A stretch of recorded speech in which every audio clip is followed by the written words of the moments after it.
Here we go. Congressman Byron Donalds joining us this morning on Daybreak 92.5 Fox News. He's up and ready to go. Busy night tonight, I'm sure. How are you, sir? I'm doing good, Drew. How you doing? Good. All morning long we've been taking PDPs, pre-draft. I got my head on the NBA draft from last night. Anyway, pre-debate predictions for tonight. You got a PDP, a pre-debate prediction, maybe how you think everything's going to go? How do you see it playing out? Honestly, I don't really think it's going to be too fiery. I think it's going to be, in some respects, straight down the middle. I might be somebody who might be in the minority on that view, but even as they have set up the stage, the way mics are being cut, the way they're signaling time is going to go off, that kind of stuff, I think it's going to be kind of focused. I also think, Joe Biden, obviously, he's going to go into the convictions. He's going to go into January 6th and that kind of stuff. But I think that the president's ready for it. And then the real question is, Joe Biden hasn't had any pushback in 4 years. Is he prepared for pushback? I don't think he is. Right. Yeah, no, that's a great point. And I wonder how much protection, and this is, it's just true, how much protection CNN gives him. Look at what Judge Merchan did. That feels like protection in some ways because on the one hand, for those that don't know, Judge Merchan said, we're going to lift, the headline was lifting the gag order. No, it wasn't. There were certain segments that were being lifted, but the ones that are important, the ones that the former president needs to speak to, the family members and how they made money off Democrats. Oh, no, there's still a gag order on that. All the other things that took place, the important issues of that case, they still exist. So I worry about the gotchas, or they try to catch Trump as well into saying something, or I'm sure, he's prepared for that. He knows that's coming. He's prepared for it. I talked to the president yesterday a couple times. He's prepared for it. He's ready to go. Look, I think the bigger thing is at the end of this, you have two men who have done this job over the last 8 years. Who did a better job? I mean, I already know what Southwest Florida thinks, and that goes without question. But this is the question for your undecided voters, people who are trying to really just start paying attention to this race, because we talk politics all the time, Drew. Most people have just been trying to make ends meet, trying to get through this struggle in the Biden economy, trying to figure out what's happening. So this is going to be a big debate for that. I think President Trump's going to be locked in on the terrible agenda of Joe Biden, and then contrast that with what he did when he was president and what he'll do again. Yeah. I watched a video yesterday of you in Georgia. I guess you, along with Dr. Carson and some others, you were were you at a barbershop? Is that where you were? Yeah, we were at a barbershop in Atlanta. How was that? Like, what was it?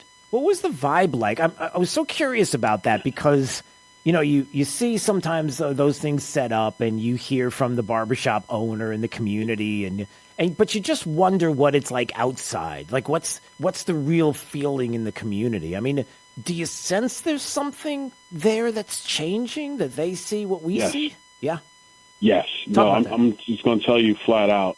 The way we did it yesterday is we've seen these segments, from politicians before. Right. And typically, they make sure, obviously you have to be invited to sit there and that kind of stuff. So there's some background bets on that. But when I got there and met a bunch of the guys, I said, listen, we're just going to talk. I don't have a set of questions. I don't have a script I need to follow. We're just going to open it up. Actually, the owner of the place, Rocky, he was next to me, and he goes, man, I don't do this. I don't talk publicly and that kind of thing. And he's like, I'm not really political. And I said, Rocky, I don't need you to be political. I just need you to just be yourself. Just talk about life. Talk about what's going on. And so he opened up, and the conversation just flowed. And, of course, Dr. Carson's there. My friend Wesley Hunt out of Texas, he's there. Of course, I'm there. We're all surrogates for President Trump. But then you also had black Republicans. You had independent Republicans that were sitting there with us. Independent black men, obviously black Republican men sitting there with us. It was just a conversation, and it just flowed. And I had to shut it down. I had to, close it out because we guys were just talking. And I think that's why it was so powerful. Then when I called in President Trump, and people are asking questions of him, and he's talking over the phone, it just was natural. And I think that's the kind of thing that the Trump campaign specifically, but the Republican Party needs to be doing going forward, because it demonstrates that you're actually trying to hear what's happening. What those guys are talking about, they're like, yeah, there's a shift in the black community, specifically, yes, black men, but even some black women are starting to say, you know what, this thing is not working. Let me hear Donald Trump out. Maybe I got to do something different. And of course, that's what campaigns are about. Yeah. Maybe we should do debates in the barbershops.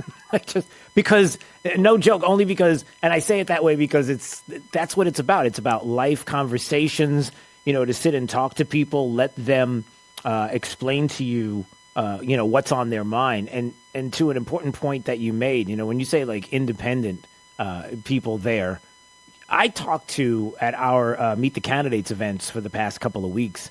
I talked to a few different people that were there that decided that they don't want to have a party affiliation, but they just want to talk and find out what's going on with people. They just want to know what the people that are looking for their vote, what they're thinking.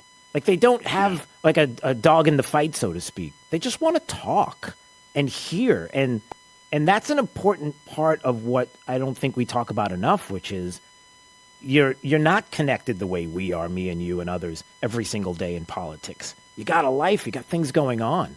But then when you need to find out more, you just want to talk. You just want to hear what people have to say to be engaged. No, I agree with you. Like I was with Wesley Hunt last night. We're at a Studio Cigar in Atlanta, and we had another Congress Cognac and Cigars event. And listen, we had a bunch of black people in the place. You had Democrats, you had Independents, you had Republicans. We had some heated conversations last night. Got into a lot of deep conversations. You had situations in the crowd where people in the crowd were having arguments with each other. Not bad arguments, but they're just going back and forth. And Bernie Mac said it best. Black people, we're loud. We could be loud sometimes. And so, guys are talking loudly. But after the event ended, people were just shaking hands saying, you know what? I appreciate you sharing your point, hearing what I had to say, bringing your viewpoint. I never thought about it that way. Let me think about that. Or I don't agree with you, but I agree with what you said here. That kind of conversation, which, politicians really don't want to have because it's not scripted for them. That's the stuff that you got to do, because that's where people are. People are where they are. The question is, can you agree on enough things that you can move the country forward? Yeah. Congressman Byron Donalds joining us on Daybreak, 92.5 Fox News, our Thursday visit. We appreciated him getting up after a late night and hanging out and talking to lots of people. We had a late night. Was it late? This morning, baby. Oh. Late night, early morning. I was on CNN this morning already. You were already? Oh, well, tell me about your CNN. Hey, what was your CNN visit like? Tell me about that. Did they? I'm sure it was fine. Yeah. No, I was on the main set. Well, not the main set. Oh, you? Not where the debate is. I was at the pundit set or whatever they got set up outside. Yeah. It was cool. We talked about it. I think that obviously they want to know where President Trump is, how's he doing, how's he feel going into the debate, what are we expecting. A lot of the things I've shared with you. It's going to be a big day, big media day. Yeah.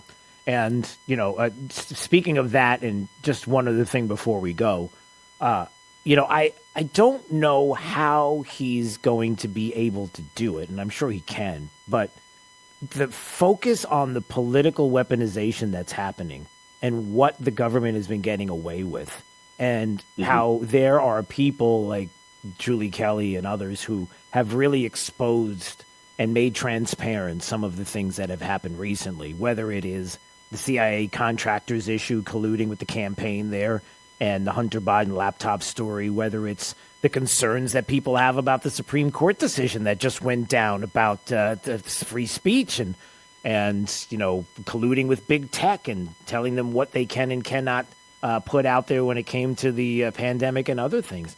I just wish there was a way that he would be able to communicate that. Like, it would be fantastic if he would, at one point, the former president, turn to Dana Bash and say, hey, it was your ex-husband, right? Was one of the people that put together the 51 that said that the laptop was Russian disinfo. What about that? Or, hey, Jake, weren't you the guy that always called me Hitler and Nazi and that attack against me? How can I expect that you're fair with us? That kind of thing. Like, I think he should take that time. Do you have time to talk to him? Does he know about this? You should tell the former president. Hey, listen. After we're done, you need to get on the phone with him and whatever question they ask, just for a half a second, because Joe can't say anything. Just pivot to Dana Bash when she asks a question and just ask him to ask her, why did he do that? Like, wasn't he part of it? And when she avoids the topic, then he can take it any way he wants. But to bring it up so that, again, one of the important things about debates is that when you have a big stage like that, it's a chance to present things because people will Google, people will look, and there's no fact checkers that are going to be out there that are going to be able to deny that he was part of it. So that might be, a way to kind of attack the truth and to open this up. I don't know. Maybe your thoughts. Well, look, I will tell you that. Let me see how that one goes, because I don't want to interrupt everything else he's got going on. But what I will say, I think, and you bring this point up about weaponization. I do believe what he should get into is being declarative to the American people that when he's the next president of the United States, the weaponization of our government is coming to an end.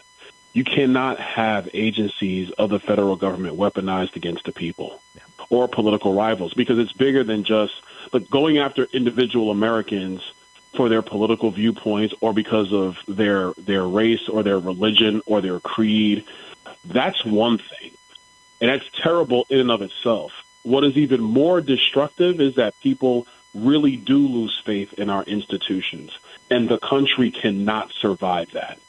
So I think that's the statement. If I were President Trump, that's the statement I would make. And that starts with elements of our government and how they interact with media and all the way down. The weaponization has to come to an end. And if I'm President Trump, I say, as your president, I'm going to bring it to an end. Yeah. No, that's a great point. And we're looking forward to watching, listening to it. We're going to carry it live here on 92.5 Fox News, 9 p.m. And we're excited. And I'm sure you are as well, and I'm sure you're busy. Too. I'm in the spin room, baby. I'm gonna be there. I'm in the spin room. All right, I love it. Good. So we'll get to check that out. All right, I'll let you go do your thing, and we'll speak next week. Okay. All the best. All right. All right. See you, Drew. See you later.